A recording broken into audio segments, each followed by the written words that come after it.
Assalamu alaikum. My name is Mohammed Asim. I'm working as DevOps engineer. In this video, we are going to cover the fifth part and we are going to move our direction to the GitHub Actions.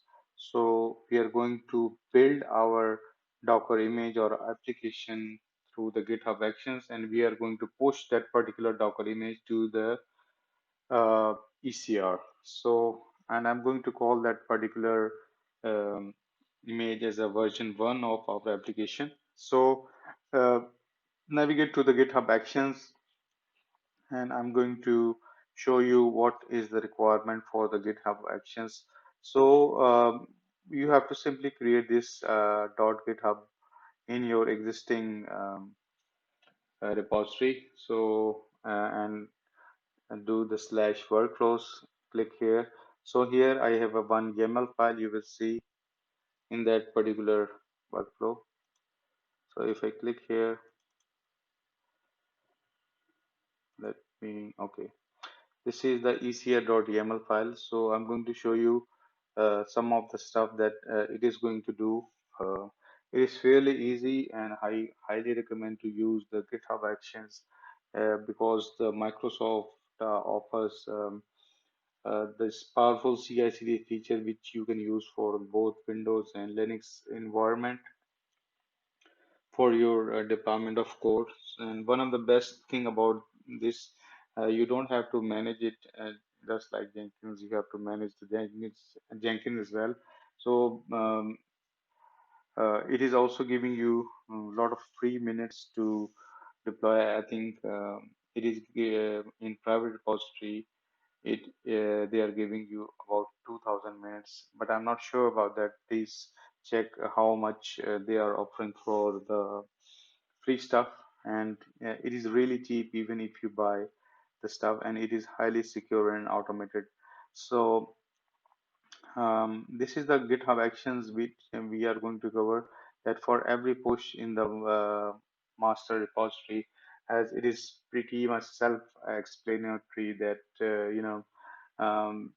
if you push something on this master branch, is going to be triggered automatically, and I'm going to use the Ubuntu 2004, or you can use the Ubuntu dash 8 as well, which I guess launched Ubuntu 18 for the deployment. So what it is going to do is actually simply um, look for the AWS credential. So as far as the AWS credentials are concerned, that I have to show you that if I navigate to the settings, the same stuff you can do. Navigate to the secret section and update. First of all, you have to create these access keys and secret access keys ID. I was actually doing testing the stuff already, so I've already created these. Access key ID and secret access key, but I have to update these as well now because that particular user is no more valid. So this is the access key ID. You have to provide your access key ID here when you create, and I'm going to also copy the secret access key as well. So click on update, simply press Ctrl V and update the secret. So this part is done. So if I navigate back to the ECR CodeDeploy, navigate to the GitHub workflows, click on the ECR.yaml. So I've done this, completed this step. So as far as the build is concerned, let me show you that it is going to build um, it is going to build let me show you that. First of all, it is going to push the build is going to push the image to this particular cloud geeks dash nginx which is living in our ECR.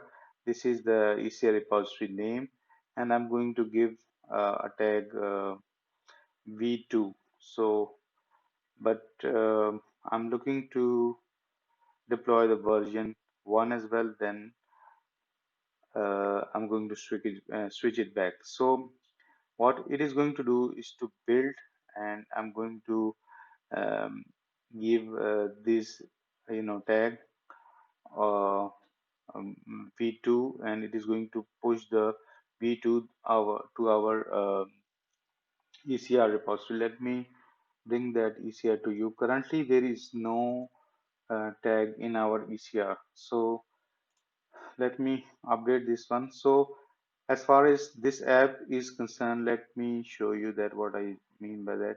If you navigate to the code deploy section, okay, so if you click, this is the one which we are talking about. If I have version 1 and version 2, so I'm going to look for the version 1. We have our Docker file, and it is going to build our Docker image. So what I'm going to do, I'm going to excuse me, I'm going to first of all edit this. Once I'm going to edit this, it is going to do the stuff automatically. You can simply clone the repository and do through the CLI, but I'm going to show you from the console as well. So that I'm looking to deploy the version 1 of my application, and I'm going to update the tag as well. So click on start commit, and I'm going to call this